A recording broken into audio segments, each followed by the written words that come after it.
আগামী জাতীয় সংসদ নির্বাচনে 237 আসনে প্রার্থী ঘোষণা করেছে হারু প্রার্থী বিএনপি। হারার আগে হারু প্রার্থী বলা ঠিক না, কিন্তু ওরা পণ করেছে হারিবেই। আমার মাঝে মাঝে অবাক লাগে, বিএনপির কি বুদ্ধিযুদ্ধি আছে এমন লোক নাই? এখন অনেকে কইতে পারেন সব বুদ্ধি গেলে আপনারই আছে আর সবাই তেজপাতা।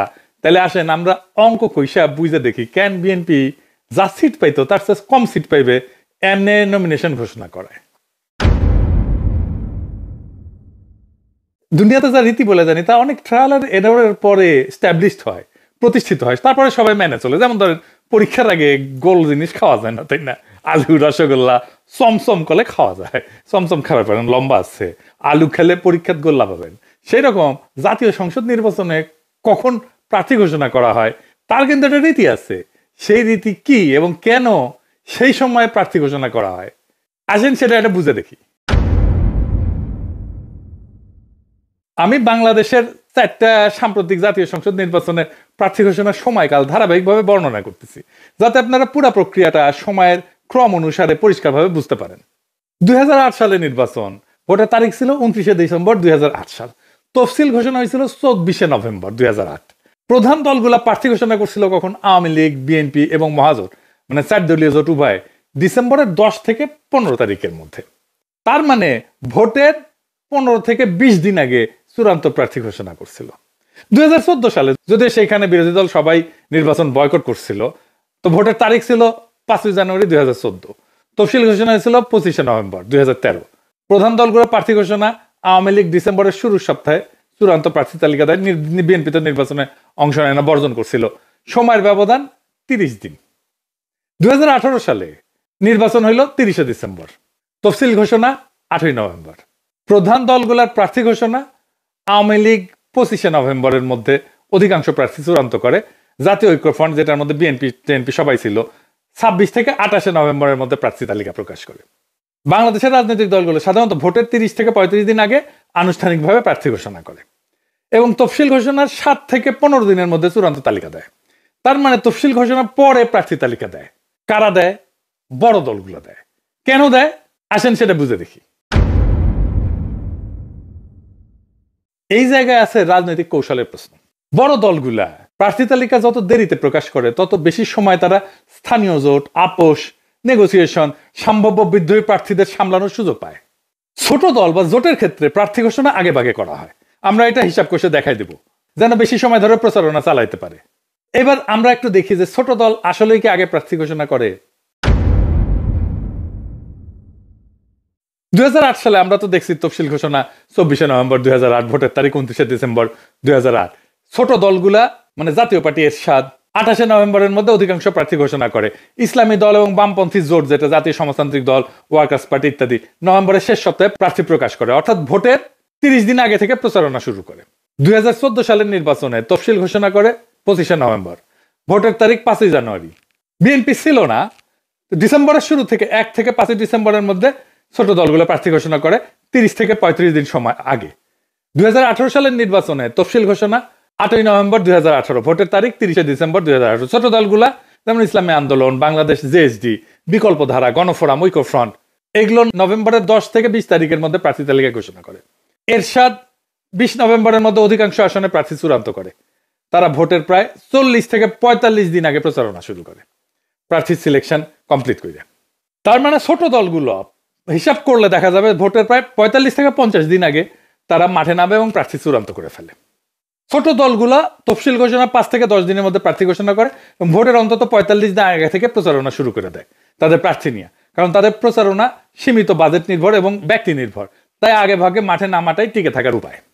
বড় দলগুলো কেন দেরি করে প্রার্থী ঘোষণা করে এটা আরেকটু বুঝে দেখি। আগে বলছি, আবার একটু বুঝে দেখি। এর পিছনে অনেক রাজনৈতিক এবং মনস্তাত্ত্বিক কৌশল কাজ করে। দেরিতে প্রার্থী ঘোষণা করে বড় দলগুলো একাধিক রাজনৈতিক উদ্দেশ্য একসঙ্গে অর্জন করতে পারে। যেমন 1 নম্বর, স্থানীয় জোট এবং দর কষাকষির জন্য সময় পায়। বড় দলগুলো সাধারণত স্থানীয় পর্যায়ে জোট সমঝোতা, অ্যাডজাস্টমেন্ট পলিসি করে থাকে। যেমন কোনো আসন অন্য জোটের দলের জন্য ছেড়ে দেওয়া বা স্থানীয় প্রভাবশালী নেতাকে বুঝায় সরানো, তাকে বসায় দেওয়া। যদি প্রার্থী আগে ভাগে ঘোষণা করে তাহলে সে আলোচনাগুলো অচল হয়ে যায়, কারণ প্রার্থী ঘোষণার পর আসন ভাগাভাগি করা রাজনৈতিকভাবে কঠিন হয়ে পড়ে। তাই তারা ইচ্ছা করে প্রার্থী তালিকা শেষ মুহূর্ত পর্যন্ত গোপন রাখে, যাতে আসন বিন্যাস জোট রাজনীতি চলমান এবং নমনীয় থাকে। যেমন 2018 সালে আওয়ামী লীগ মহাজোটের সঙ্গে আসন ভাগাভাগির জন্য প্রার্থী তালিকা বারবার পিছাইছে, বলা হয়েছিল এটা একটা সিট অ্যাডজাস্টমেন্ট উইন্ডো। 2 নাম্বার, সম্ভাব্য বিদ্রোহী প্রার্থীদের নিয়ন্ত্রণ। প্রত্যেকটা বড় দলের মধ্যে একাধিক মনোনয়ন প্রত্যাশী থাকে, যারা মনোনয়ন পায় না তারা বিদ্রোহী প্রার্থী বা স্বতন্ত্র প্রার্থী হিসেবে দাঁড়ায় যায়। যদি নাম আগে ভাগে ঘোষণা করা হয় তাহলে যারা বাদ পড়ছে তারা সময় পেয়ে যায় বিকল্প প্রতীক সংগ্রহ, প্রচারণা করা, দল বিরোধী ক্যাম্প গঠনের, তার ফান্ড কালেক্ট করার। তাই দলগুলা বিলম্ব করে যাতে বিদ্রোহীদের সময় কমে যায় এবং শেষ মুহূর্তে তারা যেন সংগঠিত হইতে না পারে। 3 নাম্বার, প্রতিদ্বন্দ্বী দলগুলো তার প্রার্থী নির্বাচনের কৌশলটা জানা এবং পাল্টা চাল দেওয়া। বড় দলগুলো অনেক সময় বিপক্ষ দলের প্রার্থী তালিকা আগে ভাগে পর্যবেক্ষণ করে তারপর নিজেদের তালিকা প্রকাশ করে। এতে তারা দেখতে পারে কারা মাঠে শক্তিশালী, কারা দুর্বল, কোন আসলে সেফ বেট। তারপর তারা নিজের মনোনয়ন সমন্বয় করে এমন প্রার্থী দেয় যারা সেই এলাকায় ব্যক্তিগতভাবে জনপ্রিয় বা আর্থিকভাবে শক্তিশালী। খুবই সিম্পল হিসাব। 2008 সালের নির্বাচনে আওয়ামী লীগ বিএনপি জোটের প্রার্থী তালিকা প্রকাশের পর কিছু আসনে কৌশলগতভাবে প্রার্থী বদল করছিল কিন্তু। 4 নাম্বার, গণমাধ্যমের অ্যাটেনশন ম্যানেজমেন্ট। আর কি, প্রার্থী তালিকা প্রকাশ করাটাই বড় দলের জন্য একটা মিডিয়া মোমেন্ট কিন্তু। সাংবাদিক, ভোটার, প্রতিদ্বন্দ্বী সবাই তখন মনোযোগ দেয়। তাই বড় দলগুলো এই ঘোষণাটাকে একটা রাজনৈতিক নাটকীয়তা বা কৌশলগত সময় নির্ধারণের ইভেন্টে পরিণত করে। তাই দেরিতে প্রকাশ মানে মিডিয়ার ফোকাস ধরে রাখা, আলোচনা দীর্ঘায়িত করা এবং প্রচারণার মোমেন্টাম বজায় রাখা। 5 নাম্বার, আভ্যন্তরীণ দ্বন্দ্ব ঠান্ডা রাখা। অনেক সময় দলের কেন্দ্রীয় নেতৃত্ব একাধিক লবির মধ্যে ভারসাম্য রাখতে চায়। আগে ভাগে প্রার্থী ঘোষণা করলে লবিগুলোর চাপ বাড়ে, ক্ষোভ, গণবিক্ষোভ, এমনকি প্রার্থী বর্জনের মতো পরিস্থিতি তৈরি হয়। তাই দলগুলো শেষ মুহূর্তের একটা সেটেলমেন্ট প্যাকেজ দেয়। কাউকে এমপি প্রার্থী, কাউকে ভবিষ্যৎ পদ, কাউকে প্রতিশ্রুতি দেওয়া দলের ঐক্য রক্ষা করে। নির্বাচনের একটা ইকোনমি আছে। এই নির্বাচনী ইকোনমিটাকে ম্যানেজ করা, এটা প্রভাব কেনাবেচা নিয়ন্ত্রণ করা। যেমন প্রার্থী ঘোষণার পর থেকে ভোট পর্যন্ত অর্থ, প্রভাব, পৃষ্ঠপোষকতা এগুলো সক্রিয় হয়। বড় দল যত দেরিতে প্রার্থী চূড়ান্ত করে তত বেশি তারা অর্থনৈতিক প্রবাহ নিয়ন্ত্রণে রাখতে পারে, নিজেদের নিয়ন্ত্রণে। এবং মানি পলিটিক্স যেটা, এটা অনিয়ন্ত্রিত বিস্তার থাকাইতে পারে, অন্তত আংশিকভাবে। তাই বড় দলগুলোর জন্য দেরিতে প্রার্থী তালিকা প্রকাশ করা কোনো বিশৃঙ্খলা না, এটা এক ধরনের কৌশলগত টাইমিং পলিটিক্স, যেখানে সময়কে নিয়ন্ত্রণ করে তারা আভ্যন্তরীণ সংঘাত, স্থানীয় প্রতিদ্বন্দ্বিতা এবং নির্বাচনী ক্যালকুলেশন এটা নিয়ন্ত্রণ করে। তফসিল ঘোষণার দিন থেকে ভোটের দিন পর্যন্ত বড় দল টাইম ম্যানেজমেন্ট করে প্রতিদ্বন্দ্বীদের চাইতে আগায় থাকে। বিএনপি আগে প্রার্থিতা ঘোষণা করে ছোট দলের মতো আচরণ করে ফেললো, আভ্যন্তরীণ কোন্দল বাড়ায় দিল, বিদ্রোহী প্রার্থীদের সংগঠিত হওয়ার সুযোগ দিল।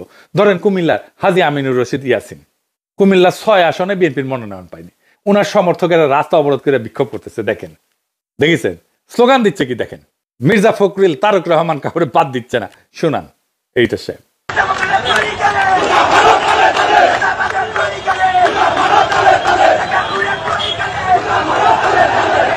উনি কিন্তু ভালো মানুষ, ইয়াসিন সাহেব ধান্দা করার জন্য রাজনীতিতে আসেন না। আমি শিওর উনারে বিএনপির বিরোধীরা মনোনয়ন দিলে বিএনপির প্রার্থী হাইরা যাবে।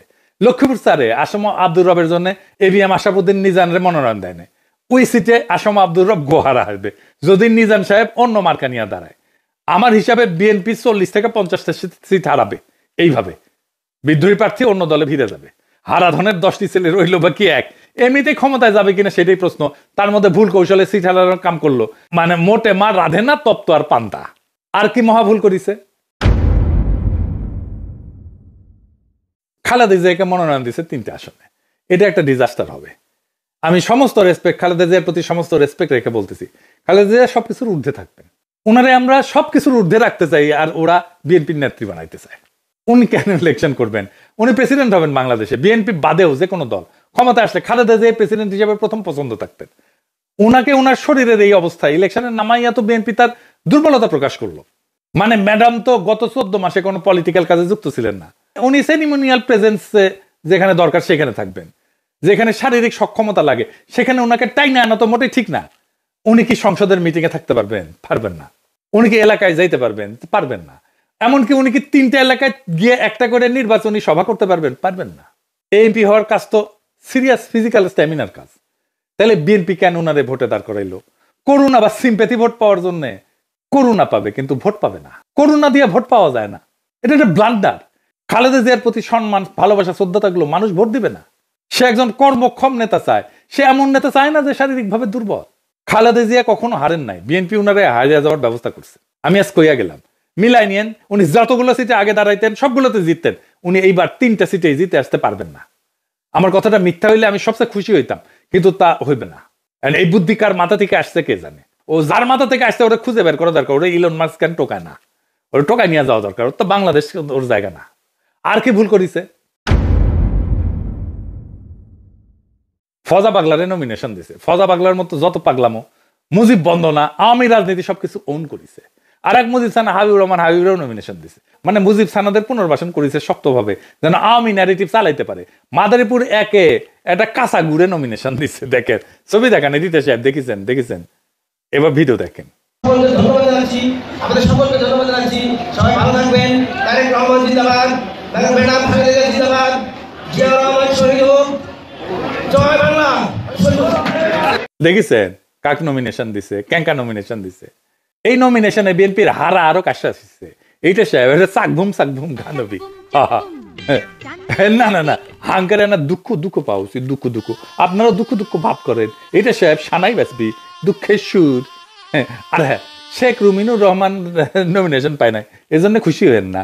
ওই উচ্চ কক্ষে যাবি, সাথে জামাই কোটার বুদ্ধিজীবীও যাবি, ডাক্তার জাহিদ যাবি, তাসনিম খলিল যাবি, লিগে রেখেন। আজকে কয়ে দিলাম, বিএনপি সরকার গঠন করুক বা না করুক, কিছু সিট তো পাবে উচ্চ কক্ষে, সেই উচ্চ সিটগুলা এদের বসাবে।